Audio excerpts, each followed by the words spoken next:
പ്രിയപ്പെട്ട വിദ്യാർത്ഥികളെ, ഈ വീഡിയോയിലൂടെ നമ്മൾ ഡിസ്കസ് ചെയ്യുന്നത്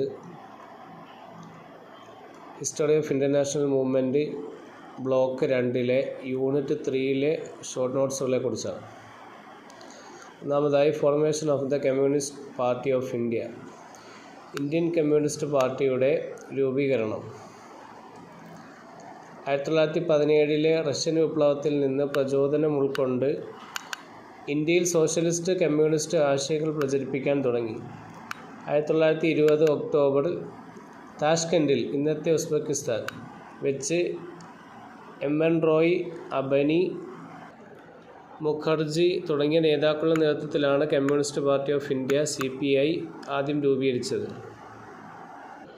പിന്നീട് 1925 ഡിസംബറിൽ കാൺപൂരിൽ നടന്ന സമ്മേളനത്തിലാണ് ഇന്ത്യയിൽ ഔദ്യോഗികമായി പാർട്ടി സ്ഥാപിക്കപ്പെട്ടത്.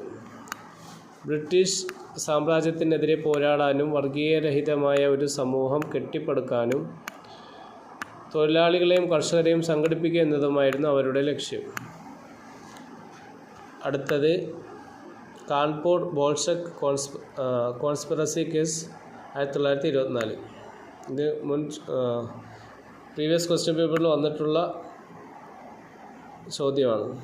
കാൺപൂർ ബോൾഷെവിക് ഗൂഢാലോചന കേസ്. തൊഴിലാളികൾക്കും കർഷകർക്കും ഇടയിൽ കമ്മ്യൂണിസ്റ്റ് ആശയങ്ങൾക്ക് ലഭിക്കുന്ന സ്വീകാര്യത ബ്രിട്ടീഷ് സർക്കാരിനെ ഭയപ്പെടുത്തി. ഈ മുന്നേറ്റത്തെ അടിച്ചമർത്താൻ 1924 സർക്കാർ കൊണ്ടുവന്നതാണ് കാൺപൂർ ബോൾഷെവിക് ഗൂഢാലോചന കേസ്. സായുധ വിപ്ലവത്തിലൂടെ ബ്രിട്ടീഷ് ഭരണത്തെ അട്ടിമറിക്കാൻ ഗൂഢാലോചന നടത്തി എന്നാരോപിച്ച് എസ്.എ. ഡാംഗെ, മുസാഫർ അഹമ്മദ്, ഷൗക്കത്ത് ഉസ്മാനി, നളിനി ഗുപ്ത തുടങ്ങിയ പ്രമുഖ കമ്മ്യൂണിസ്റ്റ് നേതാക്കളെ സർക്കാർ അറസ്റ്റ് ചെയ്തു. അവർക്ക് 4 വർഷത്തെ കഠിന തടവാണ് ശിക്ഷയായി ലഭിച്ചത്. അടുത്തത് മീററ്റ് കോൺസ്പിറസി കേസ് 1923, 1933. മീററ്റ് ഗൂഢാലോചന കേസ്. ഇന്ത്യയിൽ വളർന്നുവരുന്ന കമ്മ്യൂണിസ്റ്റ് ട്രേഡ് യൂണിയൻ പ്രസ്ഥാനങ്ങളെ തകർക്കാൻ ബ്രിട്ടീഷ് സർക്കാർ നടത്തിയ മറ്റൊരു വലിയ ശ്രമമായിരുന്നു മീററ്റ് ഗൂഢാലോചന കേസ്. ബ്രിട്ടീഷ് സർക്കാരിനെ അട്ടിമറിക്കാൻ ശ്രമിച്ചു എന്നാരോപിച്ച് 1929 31 പ്രമുഖ കമ്മ്യൂണിസ്റ്റ് ട്രേഡ് യൂണിയൻ നേതാക്കളെ സർക്കാർ അറസ്റ്റ് ചെയ്തു. ഇതിൽ 3 ബ്രിട്ടീഷുകാരും ഉൾപ്പെട്ടിരുന്നു. 4 വർഷം നീണ്ടുനിന്ന ഈ വിചാരണ ലോക ശ്രദ്ധ പിടിച്ചുപറ്റി.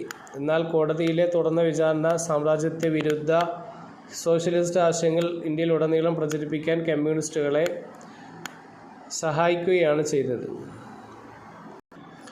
അടുത്തത് all India trade union Congress (AITUC). ഇതും പല പ്രീവിയസ് ക്വസ്റ്റ്യൻ പേപ്പറിലും ചോദിച്ച ചോദ്യമാണ്. ഇന്ത്യൻ തൊഴിലാളി വർഗത്തിൻ്റെ അവകാശങ്ങൾക്കും ആവശ്യങ്ങൾക്കും വേണ്ടി ശബ്ദമുയർത്താൻ 1920 ഒക്ടോബറിൽ ബോംബെയിൽ രൂപീകരിച്ച ആദ്യത്തെ ദേശീയതല തൊഴിലാളി അസോസിയേഷനാണ് AITUC. ലാലാ ലജ്പത് റോയ് ആയിരുന്നു ഇതിൻ്റെ ആദ്യത്തെ പ്രസിഡന്റ്. ദിവാൻ ചമൻലാൽ ജനറൽ സെക്രട്ടറിയും. കാലക്രമേണ കമ്മ്യൂണിസ്റ്റ് സോഷ്യലിസ്റ്റ് നേതാക്കൾ AITUCയിൽ പ്രധാന പങ്ക് വഹിക്കാൻ തുടങ്ങി. മികച്ച വേതനത്തിനും ജോലി സമയം കുറയ്ക്കാനും കൊളോണിയൽ ചൂഷണങ്ങൾക്കെതിരെയും പോരാടാൻ റെയിൽവേയിലും തുണിമില്ലുകളിലും അവർ വലിയ പണിമുടക്കുകൾ സംഘടിപ്പിച്ചു.